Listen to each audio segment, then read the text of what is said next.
नमस्कार विद्यार्थी मित्रांनो, ग्लोबल ऑनलाईन मराठीमध्ये तुमचं पुन्हा एकदा स्वागत आहे. माय सेल्फ निहाल. तर आज आपण 100 MCQs डिस्कस करणार आहोत टीचिंग ॲप्टिट्यूड या युनिटवरती. जर तुम्ही येणाऱ्या महाराष्ट्र सेट एक्झामिनेशनमध्ये पेपर 1 मध्ये 75 पेक्षा जास्त गुण मिळवू इच्छिता, तर तुम्ही हा सेशन शेवटपर्यंत पाहायचा आहे. अजिबात स्किप करायचा नाहीये आणि जास्तीत जास्त शेअर करायचा आहे. ठीक आहे. लेक्चर सुरू करण्याआधी सर्वात महत्त्वाची गोष्ट तुम्हाला सांगू इच्छितो. येणाऱ्या महाराष्ट्र सेट एक्झामिनेशनमध्ये तुमच्या प्रिपरेशनला बूस्टअप करण्यासाठी ग्लोबल ऑनलाईन घेऊन आलेला आहे पेपर 1 फुल कोर्स, ज्यामध्ये तुम्हाला मॉक टेस्ट मिळणार आहेत, संपूर्ण अभ्यासक्रमावरील नोट्स मिळणार आहेत, MCQs आणि PYQs PDF, त्यासोबत व्हिडिओ लेक्चर्स, वीकली टेस्ट आणि 2000 पेक्षा जास्त बहुपर्यायी प्रश्न तुम्हाला मिळणार आहेत. तर आजच या नंबरवरती व्हॉट्सअप मेसेज किंवा व्हॉट्सअप कॉल करून तुम्ही हा कोर्स जॉईन करायचा आहे किंवा ग्लोबल ऑनलाईन ॲप डाउनलोड करायचं आहे, जे की प्ले स्टोअर आणि ॲप स्टोअरवरती फ्री ऑफ कॉस्ट अवेलेबल आहे. आणि डाउनलोड केल्यानंतर असं ॲप्लिकेशन ओपन करायचं आहे. ओपन केल्यानंतर असा डॅशबोर्ड तुम्हाला दिसेल बघा या ठिकाणी स्क्रीनवरती. त्यानंतर तुम्हाला काय करायचं आहे, स्टोअर सेक्शनमध्ये जायचं आहे. स्टोअर सेक्शनमध्ये जाऊन तुम्हाला सर्च बॉक्समध्ये सर्च करायचं आहे Maharashtra set examination. Okay, Maharashtra set केले तरी चालेल. तुम्हाला स्क्रीनवरती तो कोर्स दिसेल, तिथे क्लिक करायचं आहे. क्लिक करून झाल्यानंतर कंटेंट फोल्डर जो आहे ते या ठिकाणी तुम्ही त्या ठिकाणी जाऊन तुमचे पूर्ण मटेरियल्स बघू शकता. जेव्हा तुम्ही बाय नाव वरती क्लिक कराल, ठीक आहे, या ठिकाणी बघू शकता. बाय नाव वरती क्लिक केल्यानंतर तुम्हाला अशा प्रकारचं जे लोडिंग पेज आहे ते दिसेल. त्यानंतर तुम्ही पेमेंट करून हा कोर्स पूर्णपणे ओपन करू शकता. ठीक आहे. सो ॲप्लिकेशन थ्रू तुम्ही हे स्टेप्स फॉलो करून कोर्स जॉईन करू शकता आणि फटाफट करायचा आहे, कारण आज जर तुम्ही जॉईन कराल तर तुम्हाला डिस्काउंट मिळणार आहे. ऑलराईट, तर चला फटाफट स्टार्ट करूया. प्रश्न तुमच्या स्क्रीनवरती आहे, तुम्ही पाहू शकता. Given below are two statements. दोन स्टेटमेंट दिलेले आहेत. त्या दोन स्टेटमेंटमध्ये आपल्याला कुठला स्टेटमेंट बरोबर आहे, दोन्ही आहेत का, की एक बरोबर आहे, की दोन्ही नाहीत, हे आपल्याला सांगायचं आहे. स्टेटमेंट 1 काय म्हणतोय, learner centred approach is centred on teacher needs. विद्यार्थी केंद्रित दृष्टिकोन शिक्षकांच्या गरजावर केंद्रित आहे. आणि ऑप्शन 2 म्हणजे स्टेटमेंट 2 म्हणत आहे की विद्यार्थी केंद्रित दृष्टिकोन विषयाच्या सहकारी निर्धारावर केंद्रित आहे. ऑप्शन्स दिलेले आहेत स्टेटमेंट 1 अँड 2 हे दोन्ही बरोबर आहेत, की स्टेटमेंट 1 बरोबर आहे, सॉरी स्टेटमेंट 1 आणि 2 दोन्ही चुकीचे आहेत, की स्टेटमेंट 1 बरोबर आहे आणि स्टेटमेंट 2 चुकीचं आहे, की स्टेटमेंट 1 चुकीचं आहे आणि स्टेटमेंट 2 बरोबर आहे. ठीक आहे. स्टेटमेंट 1 आणि 2 यामध्ये स्टेटमेंट 1 जो आहे तो चुकीचा आहे, स्टेटमेंट 2 हा करेक्ट आहे. बघा, learner centred approach centred on teachers need हे चुकीचं आहे, कारण हे लर्नर्स नीडवर असतं. आणि learner centred approach is centred on cooperative determination of subject matter हे स्टेटमेंट अगदी बरोबर आहे. पुढचा प्रश्न, which of the following is a technique to provide a right kind of support in right amount at right time to increase child's confidence. समजतंय, मुलांची क्षमता वाढवण्यासाठी योग्य वेळी योग्य प्रमाणात योग्य प्रकारचा आधार देण्याचे तंत्र खालीलपैकी कोणते आहे.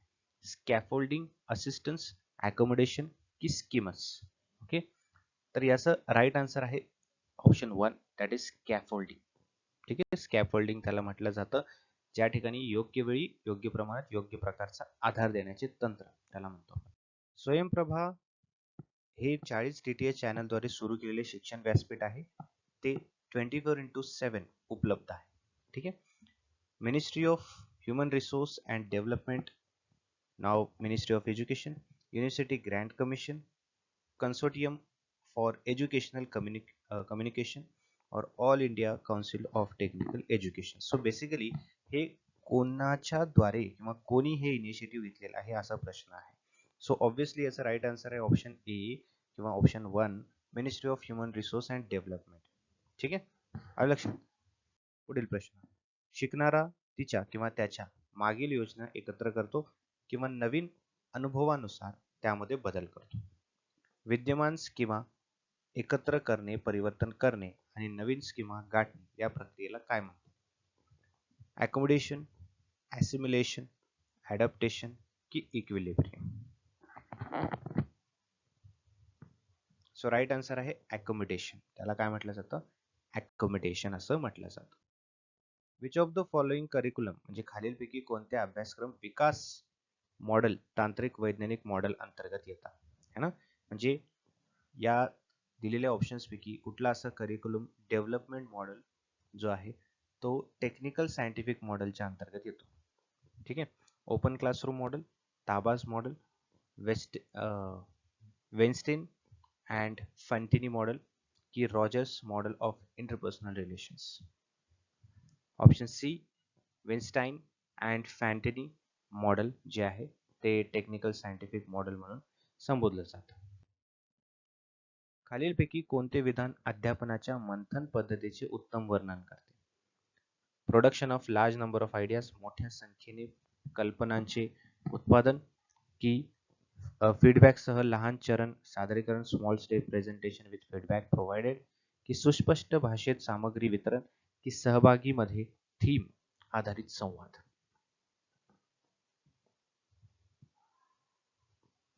राईट आन्सर आहे option A, production of large number of ideas.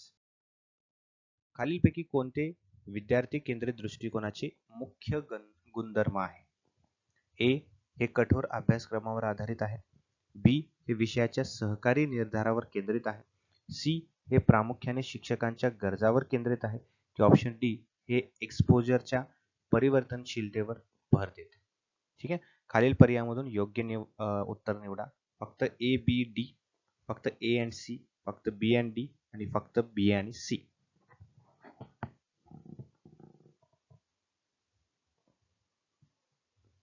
Option C किंवा ऑप्शन 3 हे बरोबर आहे. फक्त बी आणि डी यामध्ये उत्तर बरोबर आहे. स्वयंप्रभाचे चॅनल ठीक आहे बिसाग वरून अपलिंक केलेले आहे. The channel of Swayamprabha are uplinked from BISAG, जे की औरंगाबाद मध्ये आहे, हैदराबाद मध्ये आहे, गांधीनगर मध्ये आहे की बँगलोर मध्ये आहे असं प्रश्न आहे. सो याचं जे जागा आहे ते गांधीनगर मध्ये आहे. ठीक आहे. गांधीनगर मधून हे स्वयंप्रभा जे आहे ते अपलिंक केलं जातं. खालील दोन विधाने दिलेली आहेत. विधान एक म्हणतंय TPACK technological pedagogical content knowledge त्याला म्हणतो आपण फ्रेमवर्क मिश्रा आणि कोचलर यांनी 2001 मध्ये विकसित केला आहे.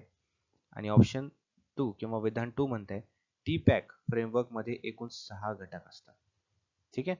ऑप्शन्स आहेत statement 1 and 2 correct, option b statement 1 and 2 incorrect, option c statement 1 correct 2 incorrect and fourth one is statement 1 is incorrect and 2 is correct. त्याचं उत्तर आहे ऑप्शन सी, म्हणजे स्टेटमेंट 1 करेक्ट आहे आणि 2 इनकरेक्ट आहे. ठीक आहे.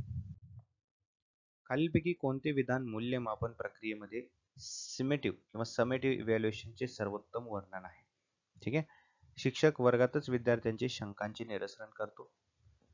ऑप्शन 2 अभ्यासक्रमाच्या कामाचा व्यवहार केल्यानंतर शिक्षक विद्यार्थ्यांना ग्रेड प्रदान करतो की वर्गात विद्यार्थ्यांशी संवाद साधताना शिक्षक अभिप्राय देतात फीडबॅक की फीडबॅक दरम्यान उत्तर सत्राद्वारे शिक्षकाकडून विद्यार्थ्याची प्रेरणा वाढवली जाते.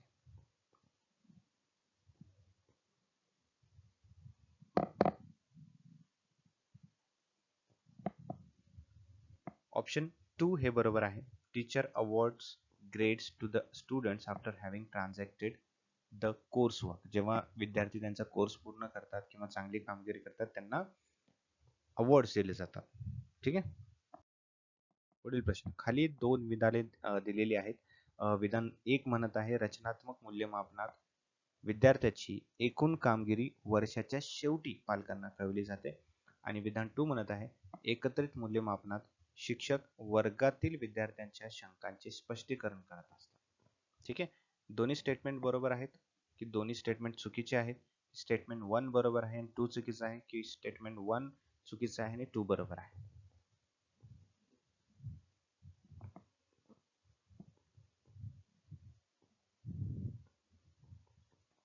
सो ऑप्शन 2 म्हणजेच दोन्हीही स्टेटमेंट चुकीचे आहेत असे ते म्हटलेलं आहे. ठीक आहे. पुढील प्रश्न बघा. या ठिकाणी सुद्धा दोन विधाने दिलेली आहेत. स्टेटमेंट 1 आणि स्टेटमेंट 2. विधान 1 आणि 2. स्वयं हा भारत सरकारने सुरू केलेला आणि शैक्षणिक धोरणाची 6 मुख्य तत्वे साध्य करण्यासाठी डिझाईन केलेला आहे. आणि विधान 2 म्हणत आहे स्वयं हे इन्फोसिसच्या मदतीने मनुष्यबळ विकास मंत्रालय ठीक आहे आणि अखिल भारतीय तंत्र शिक्षण परिषदेने सहकार्याने विकसित केलेला आहे. ठीक आहे, दोन्ही स्टेटमेंट बरोबर आहेत, दोन्ही चुकीचे आहेत की एक बरोबर आहे दुसरं चुकीचं आहे आणि एक चुकीचं आहे दुसरं बरोबर आहे. सो ऑप्शन 2 म्हणजेच दोन्ही स्टेटमेंट चुकीचे आहे असं परत सांगितलेलं आहे. ठीक आहे, खालीलपैकी कोणते विशिष्ट प्रतिसादाच्या बळकटीकरणाशिवाय घडते असे म्हटले जाते आणि माहितीवर प्रक्रिया करण्याच्या पद्धतीमध्ये बदल समाविष्ट असल्याचे दिसते? Passive learning, active learning, latent learning की इनसाइट लर्निंग? तर ते आहे ऑप्शन 2 ऍक्टिव्ह लर्निंग त्याला म्हटलं जातं. ठीक आहे, हे कसं आहे, reinforcement occurs without reinforcement of particular responses आणि यामध्ये चेंजेस इन्व्हॉल्व्ह आहेत इन्फॉर्मेशन प्रोसेस करताना. ब्राउन अँड सिल्फेक्लेटी, ठीक आहे, यांच्या मते सहकारी शिक्षणाचे खालीलपैकी कोणते घटक आहेत? वैयक्तिक जबाबदारी, प्रात्यक्षिक, विचार मंथन, गट प्रक्रिया की सामाजिक कौशल्य? ऑप्शन्स आहेत बी सी ई ओनली की फक्त बी आणि डी की ए डी आणि ई ओनली की ऑप्शन 4 म्हणजे सी आणि डी ओनली?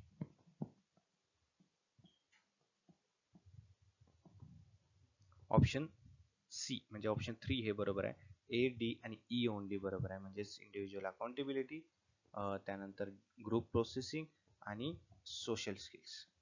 डेमॉन्स्ट्रेशन आणि ब्रेनस्टॉर्मिंग याच्यामध्ये येत नाही. खाली दिलेले दोन विधाने आहेत. विधान 1 म्हणत आहे चांगले शिक्षण हे औपचारिक स्वरूपाचे असते आणि विधान 2 म्हणत आहे शिकवणे आणि प्रशिक्षण यात फरक नाही. ठीक आहे, काय असेल याचं उत्तर सांगा मला कमेंट बॉक्समध्ये. सो याचं उत्तर आहे ऑप्शन 2 म्हणजेच दोन्ही विधान चुकीचे आहेत.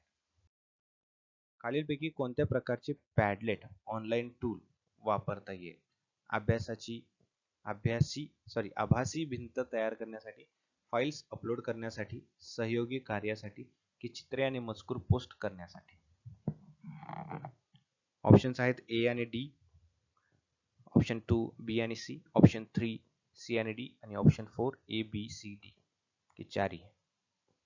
सो ऑप्शन डी बरोबर आहे. हे सर्वचे सर्व ऑल ऑफ द अबोव म्हटलं तरी चालेल. एबीसीडी हे सर्व काय आहेत? पॅडलेट, ठीक आहे, मध्ये वापरले जाऊ शकतात. खाली दिलेले दोन विधाने आहेत, याच्यामधलं आपल्याला योग्य सांगायचं आहे. GSAT-30 उपग्रहाचा वापर डीटीएच चॅनलवरील कार्यक्रम प्रसारित करण्यासाठी स्वयंप्रभाने केलेला आहे की ऑप्शन 2 म्हणजे विधान 2 म्हणतंय की स्वयंप्रभाचे कार्यक्रम 24/7 आधारावर उपलब्ध आहे. ठीक आहे, कुठलं स्टेटमेंट बरोबर आहे किंवा दोन्ही स्टेटमेंट बरोबर आहेत का विचार करून सांगा. सो ऑप्शन 4 म्हणजे स्टेटमेंट 1 चुकीचं आहे, स्टेटमेंट 2 बरोबर आहे. पुढील प्रश्न बघा, शिकण्याच्या कोणत्या कालावधीत शिकण्याच्या वक्रमध्ये कोणतीही सुधारणा दिसून येत नाही? Okay, which period of learning shows no improvement in learning curve? Irregular progress, spurts, plateau की इनिशियल स्टेज? सो याचं उत्तर आहे ऑप्शन 3 प्लॅट्यू. हार्वर्डच्या मते अध्यापन आणि शिकण्याच्या अध्यापनशास्त्रातील घटकांची क्रमवारी लावा. ठीक आहे, पहिला आहे प्रिपरेशन, देन असोसिएशन, मग प्रेझेंटेशन, ऍप्लिकेशन आणि जनरलायझेशन. आपल्याला क्रमानुसार लावायचं आहे. चला,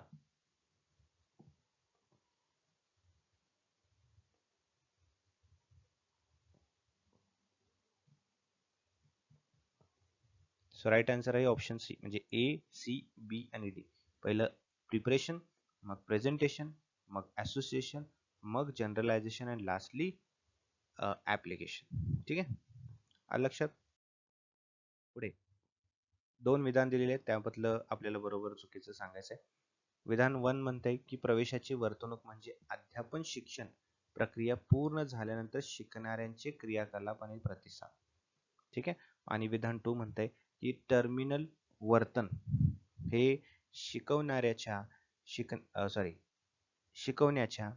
आणि शिकण्याच्या प्रक्रियेपूर्वी शिकणाऱ्यांच्या क्रियाकल्पामधून किंवा क्रियाकल्पांना सूचित करते. ठीक आहे, कोणतं स्टेटमेंट बरोबर आहे? स्टेटमेंट 2 बरोबर आहे, दोन्हीही इनकरेक्ट आहेत. आले लक्षात? अशा प्रकारे आपले सर्व प्रश्न संपलेले आहेत इथे.